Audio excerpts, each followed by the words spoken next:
الرحمن الرحیم۔ السلام علیکم ناظرین، اردو اسٹوری اسٹوڈیو میں خوش آمدید۔ چینل پر اگر نیو ہے تو چینل کو سبسکرائب کر لیں تاکہ ہر آنے والی نیو ویڈیو آپ تک بآسانی پہنچ سکے۔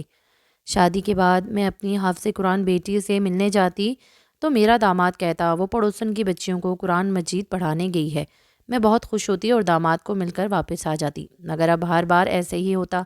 مجھے اپنے داماد پر شک ہو گیا تھا۔ اس بار میں بیٹی کے گھر کے بجائے پڑوسن کے گھر چلی گئی۔ میں نے پڑوسن سے اپنی بیٹی کے بارے میں پوچھا تو وہ بولی یہاں پر تمہاری بیٹی پر بہت ظلم ہو رہا ہے، حقیقت جاننا چاہتی ہو تو رات کو آنا۔ میں رات کو آئی تو میرا کلیجہ پھٹ گیا، کیونکہ میری بیٹی، میرا نام آمنہ ہے۔ میرے ابا نے میری شادی ایک کسان سے کی تھی۔ میرا شوہر ایک غریب کسان تھا، لیکن میں نے کبھی اس کے کام کو لے کر اسے برا بھلا نہیں کہا تھا، ہمیشہ اس کا ساتھ دیا تھا۔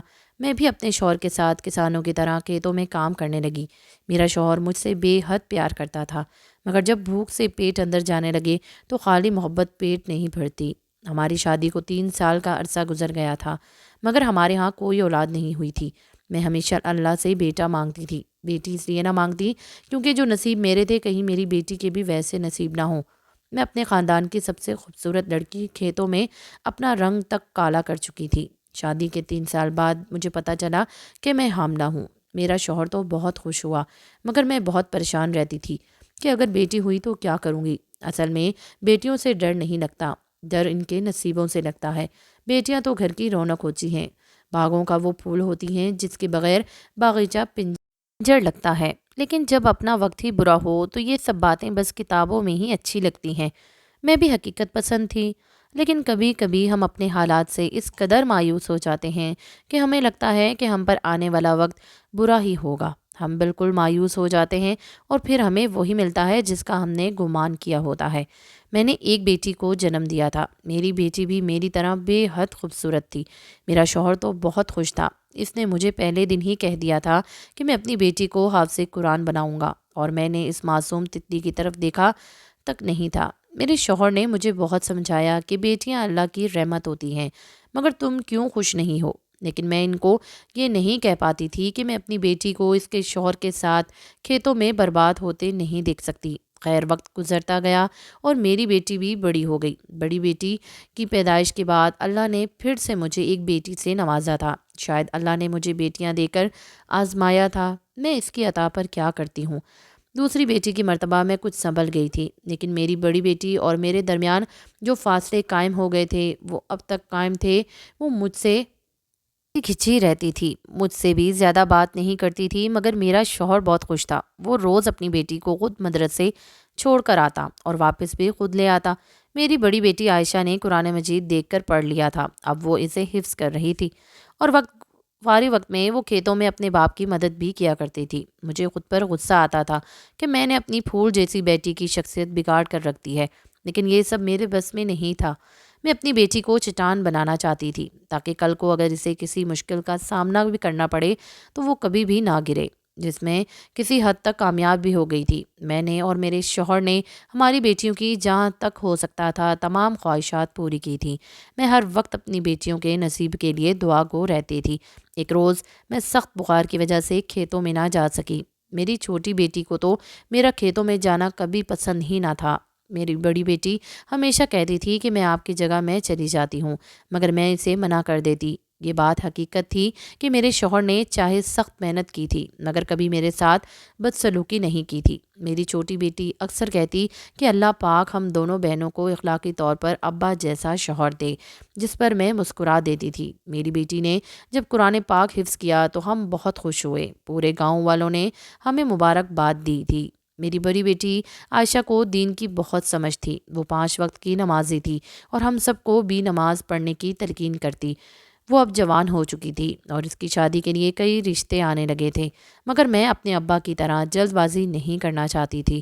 میں نے سوچ لیا تھا کہ میں اپنی بیٹی کی شادی ایسی جگہ کروں گی جہاں اس کو دنیا کی ہر آسائش دی جائے، اس کو کبھی کسی چیز کے لیے ترسنا نہ پڑے۔ میرے حالات نے مجھے اتنا مایوس کر دیا تھا کہ میں نے کم تنخواہ والے بہت اچھے رشتے بھی ٹھکرا دیے تھے۔ اس دوران ایک روز میرا شوہر کھیتوں میں گیا، لیکن رات ہونے پر جب وہ واپس نہ آیا تو مجھے اس کی فکر ستانے لگی۔ میں نے کھیتوں میں جا کر اپنے شوہر کو ہر جگہ تلاش کیا، مگر جب میرا شوہر مجھے کہیں بھی نظر نہیں آیا تو میں روتی ہوئی گھر واپس لوٹ آئی۔ رات ایسے ہی جاگ کر کاٹی، پریشانی سے برا حال تھا۔ اگلی صبح فجر کا وقت تھا جب ایک دم دروازہ زور زور سے بجنے لگا۔ میں جلدی سے اٹھی اور آنسو صاف کرتی دروازے پر گئی۔ میں نے آؤ دیکھا نہ تاؤ اور جھٹ سے دروازہ کھول دیا، لیکن کچھ آدمیوں کے پیچھے ایک سفید رنگ کے کپڑے میں لپٹا وجود میری جان لینے کے لیے کافی تھا۔ مجھے تو یقین نہیں ہو رہا تھا کہ آخر یہ میرے ساتھ کیا ہو رہا ہے۔ میں نے آنسوؤں سے بھری آنکھوں سے جیسے ہی اس غیر مرد کی طرف دیکھا تو اس سے بات نے میرے جسم سے میری جان نکال لی تھی۔ جب اس نے بتایا کہ میرے شوہر کا انتقال ہو گیا ہے اور میرے شوہر کا انتقال ہارٹ اٹیک سے ہوا ہے، ساری رات ہسپتال میں رہنے کے باوجود بھی وہ اپنی زندگی کی جنگ ہار بیٹھے ہیں، مجھے تو ابھی بھی اپنے کانوں پر یقین نہیں ہو رہا تھا کہ جو شخص صبح کو گھر سے ٹھیک ٹھاک گیا تھا، آخر کو ایسا کیا ہو گیا کہ اس کی جان چلی گئی۔ گھر میں تو جیسے ایک کہرام مچ گیا تھا۔ میری بیٹیاں تو بھاگتی ہوئی آئیں اور اپنے باپ کے ساتھ لپٹ گئیں۔ پورا گاؤں میرے شوہر کے جنازے میں اکٹھا ہو گیا۔ مجھ سے میں تو اتنی ہمت بھی نہ باقی رہی کہ میں اپنے شوہر کا چہرہ تک دیکھ لوں۔ میرا شوہر جیسا بھی تھا اپنی بیٹیوں پر جان چھڑکتا تھا۔ میری چھوٹی بیٹی جو بلک بلک کر رو رہی تھی، مجھ سے اس کا رونا دیکھا نہیں جا رہا تھا۔ میری بڑی بیٹی بہت حوصلے کے ساتھ کبھی مجھے تو کبھی اپنی بہن کو سنبھال رہی تھی۔ اس کے بعد اس نے وضو کیا اور اپنے باپ کی چارپائی کے ساتھ بیٹھ کر مسلسل قرآن مجید پڑھ رہی تھی۔ میری تو جیسے دنیا ہی اجڑ گئی تھی۔ مجھے سمجھ میں نہیں آ رہا تھا کہ میں اپنے شوہر کے بغیر اپنا گھر کیسے سنبھالوں گی، اپنی 2 جوان بیٹیوں کو کیسے بیاہوں گی۔ کچھ دیر بعد جنازہ اٹھایا گیا تو میرا گھر ہی ویران ہو گیا۔ اس روز مجھے اس بات کا احساس ہوا کہ میرا شوہر بے شک کم آمدنی کے ساتھ بھی گزارا کر لیتا تھا، مگر میرے گھر کی میں رونق کے اس کے ساتھ ہی تھی۔ شوہر کا سایہ سر سے اٹھا تو معاشرے کی سمجھ آئی تھی۔ جو ایک محافظ کے ساتھ معاشرہ دکھائی دیتا ہے، در حقیقت وہ ایک دھوکہ ہوتا ہے۔ اصلیت تو اس وقت نظر آتی ہے جب آپ کے سر پر سے چھاؤں چھین لی جائے، جب آپ کڑکتی دھوپ میں آ جائیں۔ شوہر کے مرنے کے بعد میں عدت میں آ گئی تھی۔ گھر کا سارا کام میری بڑی بیٹی کرتی۔ جب تک میری عدت مکمل نہیں ہوئی، میری بیٹیوں نے میرے گھر کو سنبھالا، اندر باہر کے اخراجات پورے طریقے سے اپنے سر پر لے لیے۔ بڑی بیٹی گاؤں کے بچوں کو قرآن مجید پڑھاتی اور جو ہدیہ ملتا وہ اس سے گھر کا خرچہ چلاتی۔ میں تو حیران تھی کہ وقت اور حالات نے اس کو کتنا سمجھدار کر دیا تھا۔ میرے لیے تو اب وہ بھی تولیے میں لپٹی چھوٹی سی بچی تھی۔ اکثر مجھے اپنی بیٹی کی طرف دیکھ کر رونا آتا تھا۔ وقت نے اس پر اس کی عمر سے زیادہ ذمہ داریاں ڈال دی ہیں، مگر حیرت کی بات یہ تھی کہ میں نے کبھی بھی اس کے چہرے پر کوئی شکن یا کوئی زاویہ نہیں دیکھا تھا۔ وہ ہمیشہ مسکرا کر کام کرتی اور میری ہر بات پر آمین کہہ دیتی۔ میرے شوہر کو مرے ابھی 2 ہی مہینے گزرے تھے کہ گاؤں کی عورتیں گھر آنا شروع ہو گئیں اور کہنے لگی کہ تمہاری بیٹی جوان ہو گئی ہے، اس کے ہاتھ پیلے کب کر رہی ہو، اور میں بس ہاتھ ملتی رہ جاتی۔ مجھے اب اپنی بڑی بیٹی کی فکر ستانے لگی تھی۔ لوگوں کی باتیں بھی اپنی جگہ بالکل درست تھیں، جتنے منہ ہوں اتنی ہی باتیں ہوتی ہیں، مگر میں اپنی بیٹی پر ایک حرف بھی برداشت نہیں کر سکتی تھی۔ میری دونوں بیٹیاں بہت سمجھدار تھیں۔ میری عدت کا سارا کام میری بڑی بیٹیوں نے سنبھالا۔ مجھے اکثر ان پر ترس آ جاتا تھا، مگر انہوں نے بیٹا بن کر دکھایا تھا۔ میں اس کو وقت کو یاد کرتی جب میں نے بڑی بیٹی کی پیدائش پر اس کی طرف دیکھا تک نہیں تھا۔ اب میں پھوٹ پھوٹ کر رو دیتی۔ میری عدت کے دن مکمل ہو گئے تھے۔ اب مجھے اندازہ تھا کہ اب مجھے ہی گھر بار دیکھنا ہوگا۔ ساتھ ہی ساتھ میں اپنی بیٹی کے لیے رشتہ بھی دیکھنے لگی تھی، مگر کوئی اچھی کمائی والا رشتہ ہی مجھے پسند نہ آتا۔ بہت وقت گزرنے کے بعد ایک رشتہ، جو لڑکا تو خوبصورت تھا اور تنخواہ بھی اچھی تھی، مگر اس کا گھر ہمارے گاؤں سے بہت دور تھا۔ پہلے تو سوچا کہ یہاں رشتہ نہ کروں، مگر پھر بیٹی کی بڑھتی عمر کو لے کر میں یہ سب نہیں کر سکتی تھی۔ ان کو بھی میری بیٹی پسند تھی اور مجھے بھی ان کا بیٹا پسند تھا۔ شادی طے ہو گئی اور وقت پر لگا کر اڑ گیا، اور پھر وہ دن بھی آ گیا جب میری بڑی بیٹی عائشہ کو کسی اور کے گھر جا کر اس کا گھر بسانا تھا۔ میری بیٹی شروع سے ہی بہت معصوم تھی۔ دلہن کا جوڑا پہن کر تو وہ کسی پرستان کی پری لگ رہی تھی۔ نکاح ہوا اور پھر رخصتی کا وقت بھی آ گیا۔ میں اور میری بیٹی ایک دوسرے کے ساتھ لگے پھوٹ پھوٹ کر رونے لگے۔ آج مجھے اپنے شوہر کی بہت کمی محسوس ہو رہی تھی۔ میرا داماد بھی اچھا انسان تھا۔ مجھے بولا کہ آپ لوگوں پریشان نہ ہونے کی ضرورت نہیں ہے، میں آپ کی بیٹی کا خود سے بھی زیادہ خیال رکھوں گا، بلکہ میں تو بہت خوش نصیب ہوں کہ مجھے ایک حافظ قرآن بیوی ملی ہے۔ اس کے یہ الفاظ ہی میرے لیے کافی تھے۔ بیٹی کی رخصتی کے بعد تو گھر بالکل ہی بیابان ہو گیا تھا۔ میں اور میری چھوٹی بیٹی سارا دن گھر پر ایک دوسرے کا چہرہ دیکھتی گزار دیتی تھی۔ بیٹی کی شادی ابھی نئی نئی تھی، میں تبھی زیادہ بیٹی سے ملنے نہیں چاہتی تھی کہ کہیں اس کا شوہر اس بات سے ناراض نہ ہو جائے کہ میں ہر وقت ان کے گھر آ جاتی ہوں۔ شادی کو 3 مہینے گزرے، لیکن حیرت کی بات یہ تھی کہ اس کی طرف سے بھی کوئی خبر نہ ملی۔ اب تو مجھے پریشانی ہونے لگی۔ ایک روز میں نے اپنی چھوٹی بیٹی سے بولا کہ میں تمہاری بڑی بہن سے ملنے جا رہی ہوں، تو وہ بھی میرے ساتھ چل پڑی۔ ہم دونوں ماں بیٹی جب بڑی بیٹی کے گھر پہنچے تو اپنے داماد کا گھر دیکھ کر تو میرے ہوش اڑ گئے۔ وہ گھر کم اور محل زیادہ تھا۔ باہر چوکیدار نے ہم سے پوچھا کہ ہم کون ہیں، تو میں نے اسے بتایا کہ تمہارے گھر میں جس لڑکی کی شادی ہوئی ہے میں اس کی بیوی کی ماں ہوں۔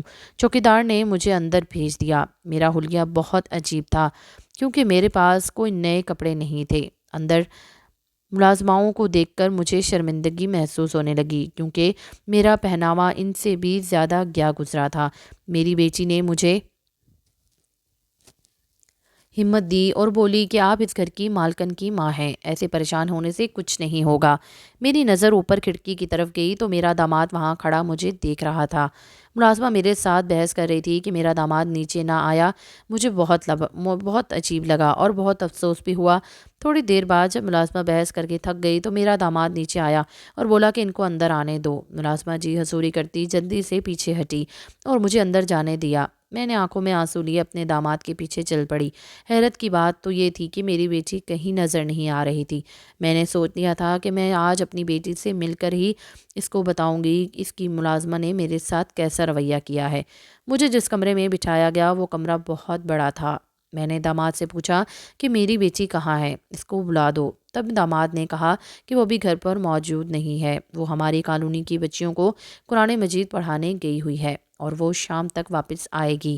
میں نے چھوٹی بیٹی کی طرف دیکھا اور اس کو بولی کہ ہمارے یہاں آنا تو پھر بیکار گزرا ہے، ہمیں پتہ ہوتا تو ہم شام کو ہی آتی۔ اتنی ملازمائیں ہونے کے بعد بھی داماد نے ہمیں ایک گلاس پانی تک نہ پوچھا۔ تھک ہار کر میں نے ہی اپنے داماد سے بولا کہ بیٹا ہمیں ایک گلاس پانی ہی دے پلا دیں۔ میرے داماد نے مجھے پانی پلایا اور میں اپنی چھوٹی بیٹی کو لیے وہاں سے نکل آئی تھی۔ مجھے تو کچھ عجیب ہی لگ رہا تھا۔ گھر آتے ہی میں نے اپنی چھوٹی بیٹی سے بولا کہ دعا کرو تمہاری بڑی بہن بہت ٹھیک ہو۔ کچھ روز گزرے تو مجھے بیٹی کی یاد ستانے لگی۔ میں پھر سے اپنی بیٹی سے ملنے چلی گئی، لیکن اس بار پھر داماد نے کہہ دیا کہ آپ کی بیٹی کی طبیعت ٹھیک نہیں تھی، اس لیے وہ سو رہی ہے اور ڈاکٹر نے اسے جگانے سے منع کیا ہے۔ میں تبھی بولی کہ مجھے بس اپنی بیٹی کو دیکھ لینے دو، پھر میں یہاں سے چلی جاؤں گی، مگر داماد نے یہ بات بہانہ کر دیا کہ اگر میں اس سے ملنے جاؤں گی تو وہ اٹھ جائے گی، جو اس کی صحت کے لیے ٹھیک نہیں ہوگا۔ میں پھر سے مایوس ہو کر گھر واپس لوٹ آئی۔ ہر بار بیٹی کی شادی کے بعد جب بھی اس سے ملنے جاتی تو داماد کہتا کہ وہ سو رہی ہے یا پھر وہ کہہ دیتا کہ وہ بچیوں کو پڑھانے گئی ہوئی ہے اور مجھے واپس بھیج دیتا، اور میں ہر بار مایوس ہو کر لوٹ آتی اور گھر آ کر پریشان ہوتی رہتی۔ 4 مہینے ایسے ہی گزر گئے تھے، لیکن داماد چونکہ بڑا آدمی تھا تبھی میں اس کا مقابلہ نہیں کر سکتی تھی۔ اب تو ایسے لگتا تھا جیسے بڑی بیٹی میں نے اپنے ہاتھوں سے ہی گنوا دی ہے۔ ایک روز بیٹی کو ملنے گئی تو اسی کالونی کی ایک عورت نے مجھے روکا اور بولی کہ تم نے بیٹی پر کیا ظلم کیا ہے، سچائی جاننا چاہتی ہو تو رات کو 1 بجے بیٹی سے ملنے آنا۔ اب تو میرا شک حقیقت میں بدل رہا تھا۔ میں جان گئی تھی کہ کچھ تو برا ہو رہا ہے۔ میں اگلے روز دوبارہ اپنی بیٹی کے گھر گئی تو ملازمہ نے بتایا کہ میرا داماد آج گھر پر نہیں ہے، میں پھر کسی وقت آ جاؤں۔ میں نے جب یہ ملازمہ سے پوچھا کہ وہ کب آئے گا تو ملازمہ نے بتایا کہ کل رات تک آ جائے گا، میں اس سے اگلے روز آ جاؤں۔ اب میں نے سوچ لیا تھا کہ مجھے اپنی بیٹی سے ملنے سے کوئی نہیں روک سکتا۔ میں نے اپنی بیٹی کو کسی بھی طرح سے اس مصیبت سے بچانا تھا۔ میں رات کو فقیرنی بن کر بیٹی کے گھر چلی گئی۔ ملازمین نے مجھے منع کیا، مگر رات کے اندھیرے کا فائدہ اٹھاتے میں گھر میں چھپ گئی۔ گھر کے باہر چوکیدار نہ جانے کہاں گیا تھا۔ میں دھیرے سے گھر کے اندر داخل ہوئی اور چوری چھپے اپنی بیٹی کا کمرہ تلاش کرنے لگی۔ گھر چونکہ بہت بڑا تھا تبھی مجھے کافی مشکل پیش آئی تھی۔ میں ابھی ایک کمرہ کھول کر دیکھ ہی رہی تھی کہ ایک ملازمہ نے میرا سایہ دیکھ لیا اور وہ میری طرف آنے لگی۔ اب مجھے جلدی سے وہاں سے بھاگنا تھا، میں چھپتے ہوئے ایک کمرے میں چلی گئی جو بالکل اندھیرے میں ڈوبا ہوا تھا۔ جب مجھے یقین ہو گیا کہ ملازمہ وہاں سے جا چکی ہے، میں جیسے ہی کمرے سے باہر نکلنے لگی تو مجھے ایسے محسوس ہوا جیسے کسی کی گھٹی گھٹی آواز سنائی دے رہی ہے، لیکن اپنا وہم سمجھ کر میں پھر سے وہاں سے نکلنے لگی۔ مگر پھر سے جب میں باہر نکلنے لگی تو میرے پیر کے ساتھ کوئی انسانی وجود ٹکرایا۔ میں حیرت سے اپنے آس پاس کسی کو محسوس کر رہی تھی۔ میں نے اس کمرے کی لائٹ آن کی تو میری روح کانپ گئی، کیونکہ داماد نے میری بیٹی کو رسیوں سے باندھ کر کمرے میں بند کر رکھا تھا۔ میرے تو پیروں تلے سے زمین نکل گئی۔ اپنی بیٹی کی یہ حالت دیکھ کر مجھے یقین نہیں آ رہا تھا کہ یہ میری پہلی بیٹی ہی ہے۔ آنکھوں کے گرد سیاہ حلقے اور چہرے پر نہ جانے کتنے ہی نشانات تھے۔ مجھے اپنی بیٹی کی یہ حالت دیکھ کر بہت تکلیف محسوس ہو رہی تھی۔ میں نے سوچ لیا تھا کہ اب میں ایک منٹ بھی اس درندہ صرف انسان کے پاس اپنی بیٹی کو نہیں چھوڑوں گی۔ میں نے جلدی سے اپنی بیٹی کو کھولا جو نیم بے ہوشی کی حالت میں تھی۔ وہ ہلکی ہلکی ہوش میں آئی تو مجھے دیکھ کر چونک گئی، پھر میرے سینے سے لگی پھوٹ پھوٹ کر رونے لگی اور بولی، اماں مجھے یہاں سے لے جاؤ، یہ جگہ اچھی نہیں ہے۔ میرا شوہر ہر روز مجھے رسیوں سے باندھ دیتا ہے اور مجھے کہتا ہے کہ میں پاگل ہوں۔ وہ مجھے نہ جانے کیا کیا کرنے کو کہتا ہے، نہ جانے کون کون سے انجیکشن مجھے لگاتا ہے۔ اماں مجھے بہت تکلیف ہوتی ہے۔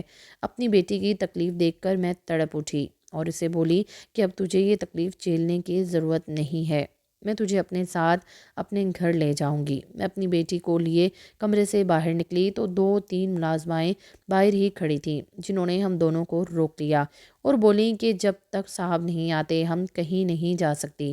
مگر مجھے اب کسی کی پرواہ نہیں تھی۔ میں ایک ماں ہونے کے ناطے ساتھ ساتھ ایک چٹان بھی بن گئی، جس کے آگے کوئی بھی طوفان کچھ نہیں کر سکتا تھا۔ میں نے ملازمہ کو کہا کہ اگر کوئی بھی میرے راستے میں آیا تو میں اس کی جان لے لوں گی۔ میری دہشت اور میرا کرخت لہجہ دیکھ کر سب ملازمائیں ڈر کر پیچھے ہو گئی اور مجھے اور میری بیٹی کو جانے کا راستہ دے دیا۔ میں گھر سے ابھی نکلنے ہی لگی تھی کہ میرا داماد گھر میں آیا اور ہم دونوں ماں بیٹی کو دیکھ کر چیخنے لگا۔ ملازمین کو جھڑکنے لگا کہ مجھے اندر کیوں آنے دیا، لیکن میں نے بھی داماد کو 2 ٹوک الفاظ میں کہہ دیا کہ میں اپنی بیٹی کو ساتھ لے کر جا رہی ہوں۔ میں نے اپنی بیٹی کو بیچا نہیں تھا جو تم نے اس کی یہ حالت کر دی ہے۔ میرا داماد پہلے تو غصے میں رہا، پھر یہ کہہ کر ہنسنے لگا اور بولا کہ ٹھیک ہے لے جاؤ، اب تو یہ ویسے ہی کسی کے قابل نہیں رہی اور ایسی بد کردار عورت کو میں اپنے گھر میں بھی نہیں رکھوں گا جو نہ جانے کتنے ہی مردوں کے ساتھ رہ چکی ہو۔ اپنی بیٹی کے کردار پر بات سن کر میرے پیروں تلے سے زمین نکل گئی۔ میں نے چونک کر داماد کی طرف دیکھا اور اس کے چہرے پر ایک تھپڑ جڑ دیا اور بولی کہ خبردار اگر میری بیٹی کے کردار پر ایک لفظ بھی بولا میں تمہاری جان لے لوں گی۔ میں نے اپنی بیٹی کو پکڑا اور داماد کے گھر سے لے آئی۔ حیرت کی بات یہ تھی کہ میرے داماد نے مجھے خاموشی سے اپنی بیٹی واپس لانے دی۔ میری بیٹی پہلے جیسی نہیں رہی تھی۔ مجھے اب اپنی بیٹی پر ترس آتا تھا اور اپنی بے وقوفی پر رونا کا کاش میں اونچے گھر کی جگہ کسی انسان کی اچھی تربیت دیکھ لیتی تو آج میری بیٹی اس حالت میں نہ ہوتی۔ اب میں ہر وقت اپنی بیٹی کو اپنے سینے سے لگائے روتی رہتی اور اپنی بیٹی کے اچھے نصیب کے لیے دعا کرتی۔ میری بیٹی جو پہلے بھی خاموش رہتی تھی اب تو اس نے بالکل ہی چپ سادھ لی تھی، نہ ہی وہ اپنی تکلیف بیان کرتی اور نہ ہی کسی خواہش کا اظہار کرتی۔ میں نے سوچ لیا تھا کہ میں اپنی بیٹی کو اس کے شوہر سے آزادی دلوا دوں گی۔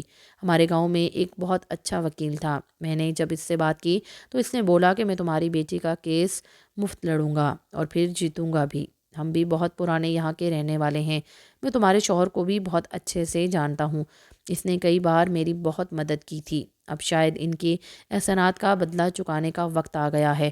مجھے یہ سن کر حیرت ہوئی کہ میرے شوہر نے ایسے کون سے احسانات اس وکیل پر کیے تھے جو بغیر پیسے لیے میری بیٹی کا کیس لڑنے کے لیے تیار تھا۔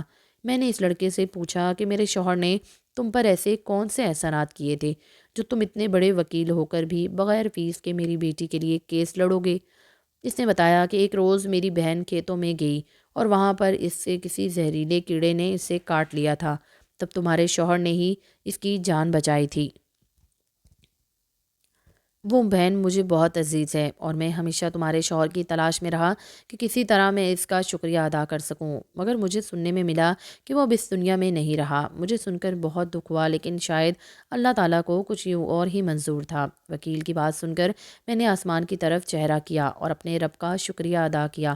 میں نے وکیل میری بیٹی نے سب کچھ پوچھا اور اس کے شوہر نے اس کے ساتھ کیا کیا کیا تھا۔ میں تو اپنی بیٹی کے منہ سے اس کی تکلیف سن کر حیران رہ گئی، جب اس نے بتایا کہ اس کا شوہر بظاہر تو دیکھنے میں بالکل ٹھیک تھا، پیسہ، گاڑی، بنگلہ سب کچھ اس کے پاس تھا، مگر وہ ایک نفسیاتی مریض تھا۔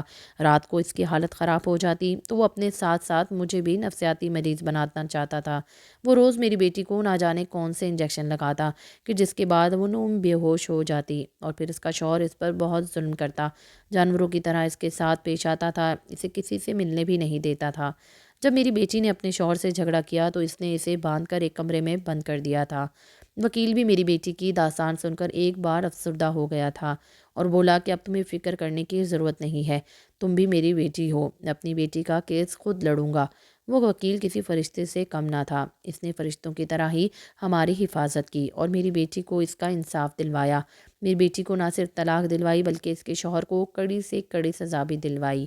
ہم اپنی بیٹی کو ہر طرح کا سکون دے سکتے ہیں، اگر نہیں دے سکتے تو وہ اس کا نصیب ہے، لیکن حیرانگی اس بات کی تھی کہ میری بڑی بیٹی طلاق کے بعد بھی میری طرح مایوس نہیں ہوئی تھی، بلکہ اس نے اپنے آپ کو مزید مضبوط کر لیا تھا، اور وہ ہمیشہ کہتی تھی کہ میں کبھی بھی لوگوں کی وجہ سے اپنے اللہ کو ناراض نہیں کروں گی، کیونکہ مایوسی کفر ہے۔ جو میرے ساتھ ہوا وہ میرے لیے آزمائش کا وقت تھا۔ اس واقعے کے 1 سال بعد میں نے اپنی دونوں بیٹیوں کی شادی ایک اچھے گھرانے میں کر دی تھی۔